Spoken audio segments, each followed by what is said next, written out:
Գոհություն մատուցեցեք Տիրոջը, քանի որ բարի է, քանի որ նրա ողորմությունը հավիտյան է։ Ով կարող է պատմել Տիրոջ հզոր գործերը, ով կարող է իմացնել նրա ամբողջ փառաբանությունը։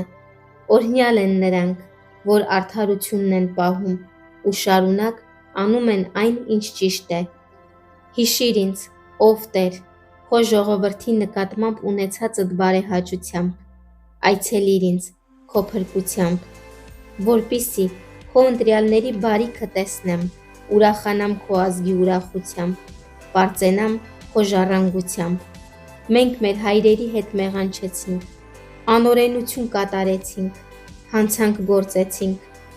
Մեր հայրերը Եգիպտոսում չհասկացան քո հրաշքները, չհիշեցին քո մեծ ողորմությունը, այլ զայրացրին նրան ծովի մոտ, Կարմիր ծովի մոտ։ Բայց նրանց փրկեց իր անվան համար, որպեսզի ճանաչեցնի իր մեծ զորությունը, և Կարմիր ծովին սաստեց ու այն ցամաքեց, խորունկ տեղերով առաջնորդեց նրանց, ինչպես անապատի միջով, փրկեց նրանց ատողի ձեռքից ու ազատեց նրանց թշնամու ձեռքից։ Ջրերը ծածկեցին նրանց թշնամիներին, նրանցից ոչ մեկը չմնաց։ Այն ժամանակ հավատացին նրա խոսքերին և օրհնություն երգեցին նրան։ Բայց շուտով մոռացան նրա գործերը, նրա խորհուրդներին չսպասեցին, այլ մեծ ցանկությամբ ցանկացան անապատում ու Աստծուն փորձեցին անջրդի վայրում, և նրանց տվեց իրենց խնդրածը, բայց վտիտություն ուղարկեց նրանց անձրևի վրա։ Երբ բանակում նախանձեցին Մովսեսին ու նրա տիրոջ սրբին, Ահարոնին,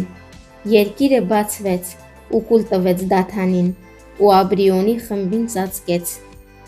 Կրակը բորբոքվեց նրանց խմբի մեջ, բոցն այրեց ամբարիշտներին։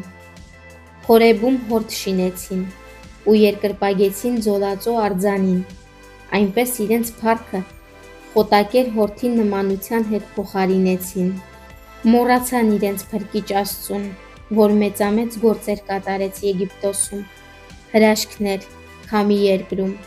ահավոր բաներ Կարմիր ծովում։ Ուստի ասաց.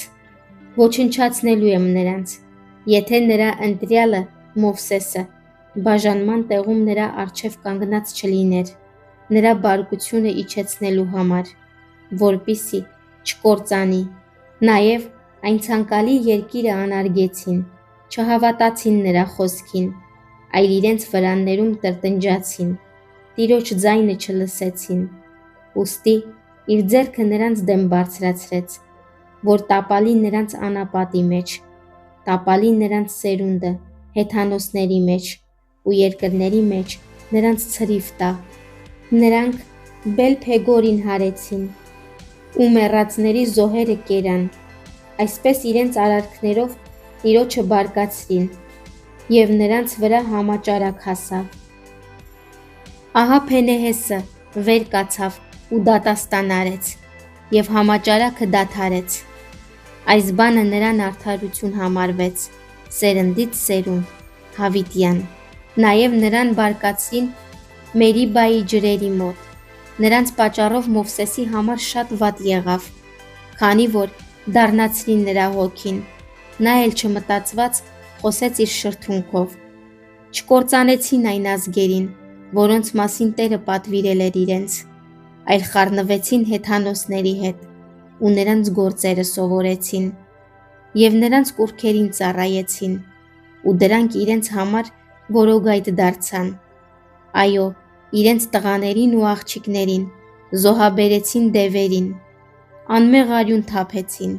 իրենց տղաների ու աղջիկների արյունը, որոնց զոհեցին Քանանի կուռքերին, երկիրը պղծվեց արյունով։ Այսպես պղծվեցին իրենց գործերով ու իրենց արարքներով փչացան։ Ուստի Տիրոջ բարկությունը բորբոքվեց իր ժողովրդի վրա, այնքան,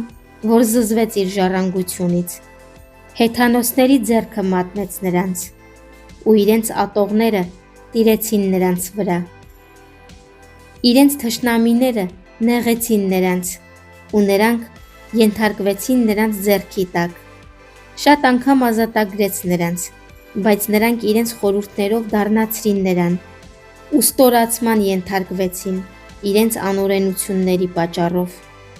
Համենայն դեպս, նա նայեց նրանց նեղությանը,